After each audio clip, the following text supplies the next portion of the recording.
नमस्कार, वंदे मातरम। मैं हूं श्यामगिरी। आप देख रहे हैं हमारा चैनल मुद्दा भारत का।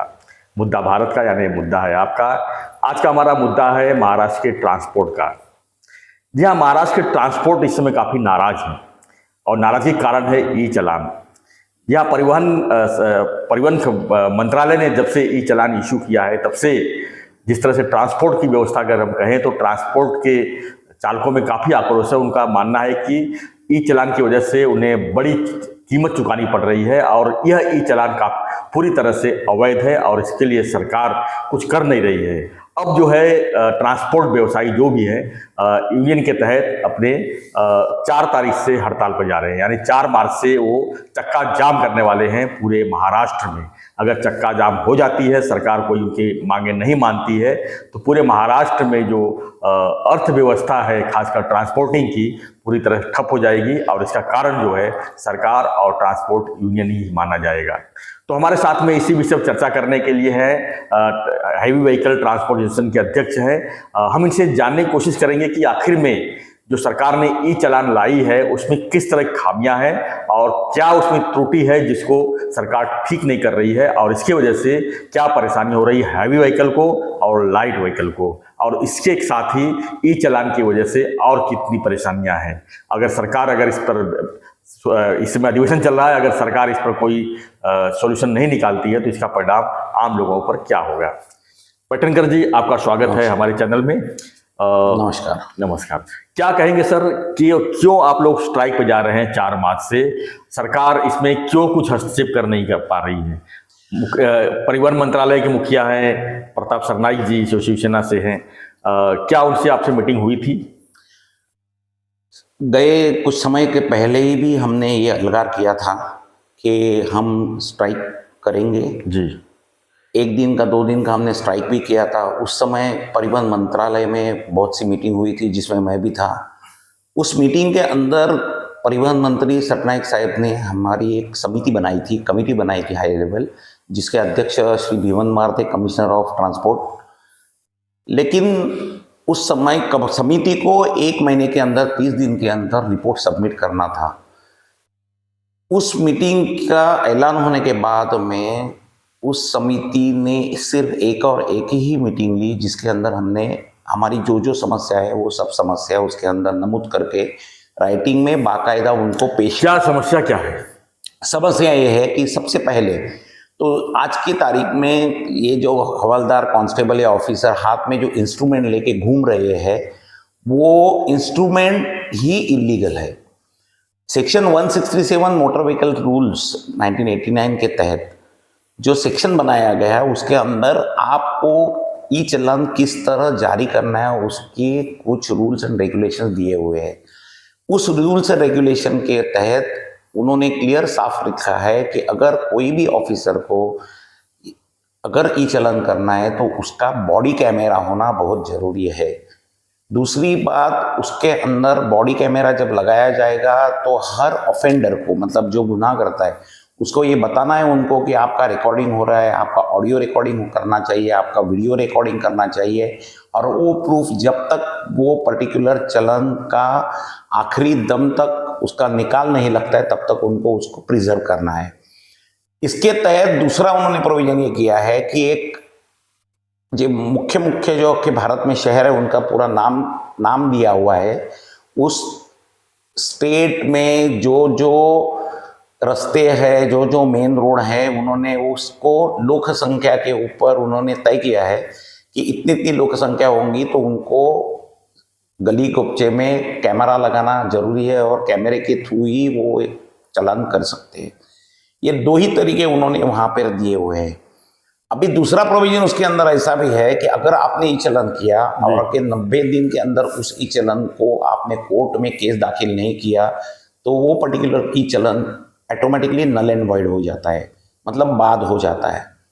हमने सरकार को ये दरखास्त की थी कि 2 चीज़ों की दरखास्त की थी कि आप या तो ये जितने भी इलीगल इंस्ट्रूमेंट से ये ई चालान जारी किए हैं वो सब रद्द करो, या तो आप इसकी ऐसी प्रोविजन करो कि ये जो गुनाह अगर ड्राइवर कर रहा है तो ड्राइवर के लाइसेंस के ऊपर उसका दर्ज हो। हमने उसके लिए उनको एक सॉल्यूशन भी प्रोवाइड किया था, हमने प्रेजेंटेशन उनको दिया था बहुत अच्छे तरीके से कि किस तरीके से ये हो सकता है, जिसके तहत हम एज अ ट्रांसपोर्टर उसके अंदर रजिस्टर हो सकते हैं और हमारी गाड़ी और गाड़ी के ऊपर जो ड्राइवर है उसकी डिटेल जाएगी। जब ई चलन करेंगे तो पहले वो पोर्टल पे आएगा, वो पोर्टल पे बाइफरकेट होगा, क्या वो चलन गाड़ी के लिए है या ड्राइवर के लिए है। अगर गाड़ी के लिए है तो मालिक के नाम पे जाएगा, अगर ड्राइवर के लिए है तो ड्राइवर के नाम पे लाइसेंस पे लोड होगा। हमने उसके आगे भी जाके एक कहा है उनको कि आज के तारीख में ड्राइवर ज़्यादा बेफिक्र हो रहे हैं, एक्सीडेंट रेट बढ़ रहा है। इसका कारण यही है कि ड्राइवर बेफिक्र हुआ है। क्यों बेफिक्र हुआ है? क्योंकि ई चलन आने के बाद में वो चलन का ड्राइवर के ऊपर कोई असर हो ही नहीं रहा है, वो सीधा मालिक के पास गलती कर रहा है ड्राइवर और ड्राइवर भुगत रहा है मालिक। जी, मालिक को ये चलन आने की वजह से मालिक का लोड इतना बढ़ते जा रहा है कि कोई कोई केसेस में तो ऐसे हो रहा है कि गाड़ी की कीमत से चलन की कीमत ज्यादा है। दूसरा उसमें अहम मुद्दा ये था कि चलन करने का जो तरीका अपना रहे हैं आज के तारीख में ट्रैफिक पुलिस या आरटीओ, दोनों का जो चलन करने का तरीका है वो सरासर गलत है। उस 67 सेक्शन 167 में प्रोविजन किया है कि जो भी चलन होगा वो अंडर एविडेंस एक्ट के दायरे में या उसके चौकट में होना चाहिए जी। उसका कोई भी होता नहीं है पालन। होता ये है कि कोई भी हवलदार कोई भी खड़ी गाड़ी का खाली नंबर प्लेट का फोटो निकालता है, आगे का पीछे का नंबर प्लेट का फोटो निकालता है और अपलोड कर देता है और चलन हो जाता है। हालांकि आप एक बात सोचिए, अगर एक आध ड्राइवर नो एंट्री में घुस गया है तो वो अगर नो एंट्री में घुस रहा है तो उसका वीडियो शूटिंग ऐसे होना मांगते हैं कि यस ये नो एंट्री है और ये नो एंट्री में घुस रहा है, और वो वीडियो चलन एज अ प्रूफ होना चाहिए। सिर्फ उसके नंबर प्लेट का फोटो निकालना क्या वो तय कर सकता है जज कि बाबा इसने नो एंट्री में घुस के कानून तोड़ा है या नहीं है? या तो सिग्नल जंप करने के बाद में गाड़ी हवलदार रुकाता है और फोटो निकालता है और अपलोड करता है। हालांकि वो ऐसे होना चाहिए कि जब वो एक्चुअल सिग्नल जंप कर रहा है तभी उसका फोटो निकलना चाहिए और वो ऑटोमेटिक अपलोड करना चाहिए।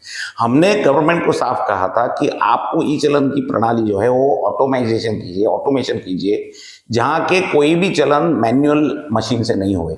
मैंने एडिशनल डीजी साहब के पास में राइट ऑफ इंफॉर्मेशन एक्ट में एप्लीकेशन किया था कि क्या ये हैंडल डिवाइस लीगल है, तो उन्होंने क्लियर कट उसका जवाब दिया है कि ये हैंडल डिवाइस लीगल नहीं है, हमारे पास में इसका कोई प्रोविजन नहीं है और हम ये उसका कोई प्रूफ आपको दे नहीं सकते हैं। यानी कि जो इंस्ट्रूमेंट से आप आज ई चलन कर रहे हैं अगर वही इलीगल है तो आप उस इलीगल इंस्ट्रूमेंट किए हुए चलन लीगल कैसे हो सकते हैं? जी। आज परिस्थिति ये है कि इन्होंने हजारों लाखों ई चलन करा के ई चलन की कीमत इतनी बड़ी बता दी है कि उनको लगता है कि ये ई चलन की जो अमाउंट है ये उनका रेवेन्यू है, हालांकि नहीं है। इंडियन एविडेंस एक्ट के अंदर और इंडियन प्रोविजंस के अंदर कोई भी दंड से वसूल की हुई रकम ये रेवेन्यू नहीं हो सकता है।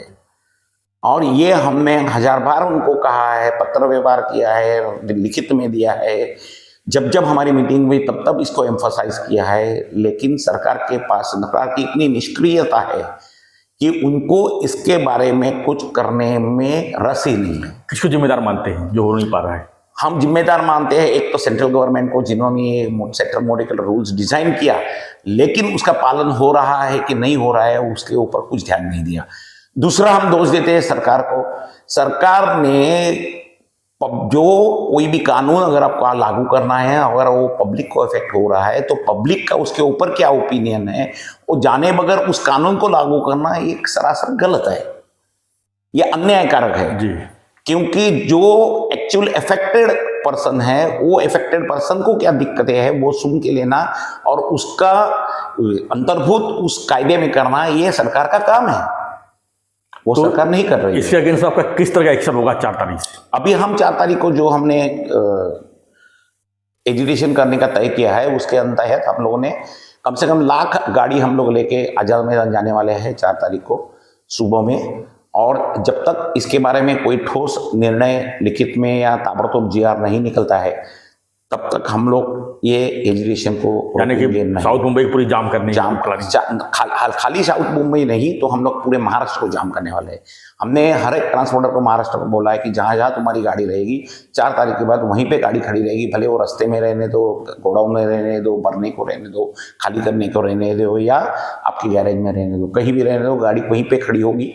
रास्ते में तो रास्ते में खड़ी होगी, भले ट्रैफिक जाम हो जाने दो, कुछ भी हो जाने दो, भले सरकार उलट पालट हो जाने दो, लेकिन हम लोग हटेंगे नहीं। ये हमारा निश्चय है और ये निश्चय हम पूरा करके रहेंगे। क्या ये अनिश्चितकालीन के लिए है, जब तक सरकार सुनेगी नहीं? यस, ये अनिश्चितकालीन के लिए है। और इसमें अहम बात मैं आपको बता दूं कि हर समय जब भी ट्रांसपोर्टर कोई भी एजुटेशन या स्ट्राइक करता है तो उसके अंदर हम लोग एज ए ह्यूमैनिटी ग्राउंड पे इसेंशियल कमोडिटीज जो है उसको हम हमेशा छूट देते हैं। लेकिन इस समय हमने ये तय किया कि ये हमारा आंदोलन नहीं, ये जन आंदोलन है और इसमें हम लोग अभी इसेंशियल कमोडिटीज भी छोड़ने वाले नहीं है। यानी कि मेडिसिन कुछ भी नहीं छोड़ेंगे, मेडिसिन, दवाई, दूध, दवा, पानी, कुछ भी नहीं छोड़ेंगे, कुछ भी नहीं छोड़ेंगे। भले सरकार कितना भी सख्त अहम बरते, लेकिन हम लोग कुछ नहीं सुनने वाले हैं उनकी।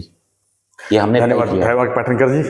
तो देखा फ्रेंड्स किस तरह की परेशानियां हैं और इस तरह ट्रांसपोर्टर व्यवसाय किस तरह यूनियन अड़ी हुई है कि सरकार को इस बार हम फैसला लेने पर मजबूर कर देंगे। यानी कि इनिशियल जो ट्रांसपोर्ट व्यवस्था है वो भी ठप हो जाएगी। यानी आपके घर में दूध नहीं आएगा, दवाई नहीं आएगी, मेडिसिन नहीं आएगी, आपको जो जरूरी सुविधाएं हैं पूरी तरह से ठप होगी 4 मार्च के बाद। यानी होली के बाद ट्रांसपोर्ट को लेकर गंभीर विषय पैदा होने वाली है और इसका पूरी जिम्मेदारी जो है सरकार की ही होगी, ऐसा यूनियन का कहना है। तो फ्रेंड्स आपको क्या लगता है कि ई चालान के शिकार आप भी हुए रहेंगे? क्योंकि आप भी बाइक चलाते होंगे, कार चलाते होंगे, कुछ भी ट्रेवलिंग करते होंगे, जो समस्याएं आती है उससे आप लोग को कितनी परेशानी है हमें कमेंट बॉक्स में लिखिए और ज़्यादा से ज़्यादा कमेंट कीजिए ताकि सरकार भी इसकी तरफ ध्यान दे सके, सरकार को भी इस पर चेताया जा सके कि सही में ई चालान की वजह से, इलीगल ई चालान की वजह से लोगों में कितनी परेशानी है और लोगों में कितना गुस्सा है और इसका परिणाम कितना भयंकर हो सकता है। तो इसका जो है आप जो है कमेंट बॉक्स में जरूर लिखिए और बने रहिए ऐसी खबरों के लिए, देखते रहिए हमारा चैनल मुद्दा भारत का। हम यही चाहेंगे कि इतनी कड़ी आंदोलन जो है न हो, सरकार उसके पहले कोई ना कोई फैसला ले ले ताकि ट्रांसपोर्ट व्यवसायी जो है आराम से अपना व्यवसाय कर सके और ई चालान और दंड वाला जो सिस्टम है वो जैसे पहले चलती थी और उससे भी थोड़ी सी अगर ई चालान तरीके अगर बदली किया जाए तो काफ़ी कुछ चीज़ें सुलझाई जा सकती है। तो फ्रेंड्स देखते रहिए चैनल मुद्दा भारत का। चैनल को लाइक, शेयर और सब्सक्राइब जरूर करें। धन्यवाद सर। धन्यवाद, जय हिंद।